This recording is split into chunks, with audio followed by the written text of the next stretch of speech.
Survival on Purpose coverage of the 2020 SHOT Show is sponsored by Hog Holsters and Olight Flashlights. Luke, I'm your father.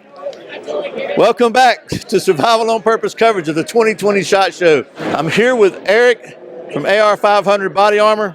And Eric, thanks for taking a minute to show us. Glad to help you out. I recently bought some body armor from AR500 because why not, right? Be prepared. But I had a lot of questions when I was going through the process, and I thought you might have some of the same questions. So Eric is the Body Armor Pro. So I thought I would bring those questions to him, help him answer them, and maybe provide some information you can use. So first of all, Eric, thanks again for taking a minute. So glad to help out. I think probably one of the biggest questions people have, I know I had, is like, there's different levels of protection, and what does that mean in the real world for us Georgia boys? So this is this is soft body armor. It's just soft armor like you might see law enforcement, a lot of law enforcement wearing, whatever. And this is 3A? Correct. So, and what this is typically going to be like 9mm? No, that's going to protect you against anything up to a 44 Magnum at 1,440 feet per second. So, but this is also going to hurt like crap if you get hit. It is, because it's going to transfer a lot of shock. Correct, yes. But it typically won't penetrate. Yes, it will not penetrate if it's within that velocity threshold. We do also make trauma pads that we do recommend behind that to help with the metric called back face deformation. That's the transfer of energy into the wearer. What's nice about our particular soft armor is the NIJ standard is met about 3 times less than what they deem as a survivable hit. So our soft armor is particularly impressive in that particular part. So this is going to be up to a 44 Magnum pistol. This is pistol only. That is correct. Pretty much. And so typically you put this in a trauma pad behind it. That's going to give you the best protection for the softest, most comfortable, basically fit. Exactly. Right? You can wear it underneath your clothing. It's going to contour with your body, unlike the steel plates. They're not going to print. So yes, you can wear it in public when you go out to the movie theater, etc. Things like that. So the next level is going to be 3, straight up 3. And in 3 you're going to have 2 choices. You got steel, or you've got this composite. Correct. This is a synthetic material of some kind. Yes. And the pros and cons of this are going to be the steel is going to be heavier. Yes. And cheaper. Yes. Less money. Exactly. This is going to be lighter, thicker, and more money. Yes. Right. When you're talking about the NIJ, the National Institute of Justice, they're the ones who set these standards. Okay. And so these are both rated the same, while the performance out of them is slightly different. For example, this one can stop M855 green tip. It's a common misconception that green tip ammo is armor piercing and will punch through level 3. Now, it won't punch through our level 3 steel. However, it will go through the UHMWPE. These react differently. This is trying to break the bullet and preventing it from penetrating a harder surface. This is acting more like soft armor in that it's trying to slow and stretch the material out to decelerate. So capture, absorb it. Exactly, correct. And then the next level up is going to be 3+. Yes, 3+ is a little bit more. I believe it's about a $25 on average price upgrade over level 3. You are going to get armor piercing protection at 2,800 feet per second. The new NIJ standards don't reflect that, and so even though we've had that tested, we don't necessarily advertise the armor piercing protection anymore, but it is there still. It's mainly for threats that are up to 3,100 feet per second, which covers most semi-automatic. We're going to have 3+ lightweight, which 3+ lightweight, okay. protection-wise, fits between these two. It's going to stop 3,000 feet per second threats. Not going to do the same armor penetration that this protection that this one will provide, but is still an upgrade over level 3 in both weight and protection. Last one here we have is level 4. Level 4 is kind of the top dog.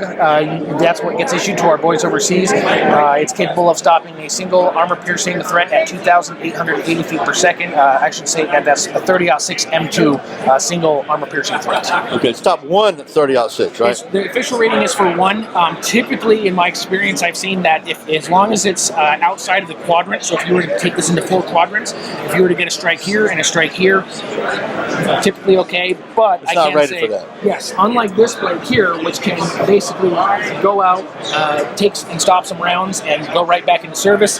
This one's kind of a one and done. So after your event, you're going to have to pull it out and swap it out. And it's also pretty expensive. It is fairly expensive at $199 per plate.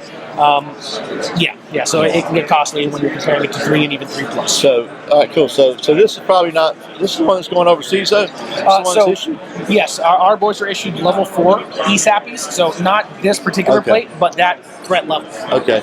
So, just the bottom line, the the steel's going to be less money, and the higher the threat level, the thicker it is. Basically, so it's going to weigh more. Yes. So like this 3 Plus, this thing weighs what? I'm gonna guess about 7 pounds. It's actually about 8.5 pounds when they build it. Yeah. Yes. So, and then the other thing, talk about what the question I had when I was buying mine was the the coating, the protective. Yes. So this is an excellent example. We get a lot of people that ask us about our coating and specifically say, "Hey, is this safe? Should I use this?"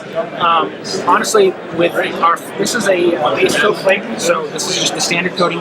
The base coat is intended to seal the plate hermetically from sweat and other elements that might cause rust or structural integrity damage to the plate. It does not in any way protect against fragmentation.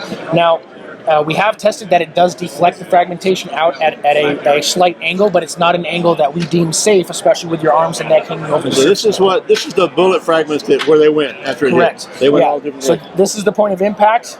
This is where the round basically smashed out and hit the plate, and then this is where it started to walk its way back out off the surface of the plate. And this is the one that has the coating. Yes, this one has fragmentation coating. We shot this 6 times. Everywhere where you see this, there's a bullet penetration. So this was shot with a couple different rounds. I believe we tested this with the, I believe there was an AK round that we hit it with. I'm not sure what the designation was on that. A couple other rounds. I believe there are a couple 5.56s on here. But this is the difference, right? You can see. Correct. Yeah, you can see a massive difference. Just nothing has left the surface of the plate. So I made a good decision to get the coating on. Absolutely, yes. We recommend anyone who's going to be using body armor in a plate carrier capacity, especially for their front plate, to go with the build-up coating. You have your neck that hangs over the surface of the plate. You have your arms when you're squared up with a long gun. So it's definitely worth the extra $20. If you're using this for a workout plate, or if you're using it as a back plate or a backpack plate, something that's not going to have your appendages hanging over, base coat's going to be just fine. That's why we offer it. Otherwise, we definitely recommend the fragmentation coat. But I saw on your website one of the reasons I got base coat on both of them is because if you get hit, then and you're facing a front threat, then after you hit, you really don't. It's a good idea to swap. You can swap to have a fresh plate. That is correct. So a lot of modern carriers are set up to house the same plate in the front and back. We've kind of gotten away from square back plates simply for the interchangeability. So if you do end up taking a round, you can swap those 2 plates out with each other. It's also cheaper for textile facilities to turn out more plate carriers if they're doing the same plate pocket stitching in the front. So is there a reason, like if you get a steel plate, it's really almost like there's no limit on how many hits it'll take, right? That is correct. Yeah. Eventually, once rounds start stacking, you will get a penetration. I believe Matt from Demolition Ranch has a video up where he had shot one of our level 3 plates with 90 of the MA55s, and I believe he did not get a penetration until round 67. Now, you get hit 67 times, you're in the wrong place. You're doing something wrong. Exactly. You got bigger problems. Yeah. If somebody wants to buy some of your armor, the AR500Armor.com. We do have numerous dealers, so you may have someone local in your area. Of course, we always recommend to go to your local gun store, support your local gun store. If they don't carry our product, ask for them. We have a dealer program. Otherwise, AR500Armor.com. We do sales there, all kinds of good stuff. So what's your biggest seller? Steel plates? So the backpacks have actually been insanely popular. Really? That is breaking into a market of armor that we have not had before, which is family. We always have law enforcement, military. Those guys are always looking for armor. Yeah. We have the prepared civilian type, and just now we have kind of general concerned citizens. And now we have the soccer moms and the 9 to 5. That everyone wants armor. It's just kind of getting incorporated into everyday life. So you're not a backpack company trying to get into armor and backpacks. You're an armor company. That is correct. Because I've seen a lot. We were talking earlier. I've seen a lot of the armored backpack sprout out on the market in the last couple of years because of all the stuff that's going on, and some of those guys are brand new to the market. So all of our armor is made 100% in the U.S. in our Phoenix, Arizona facility.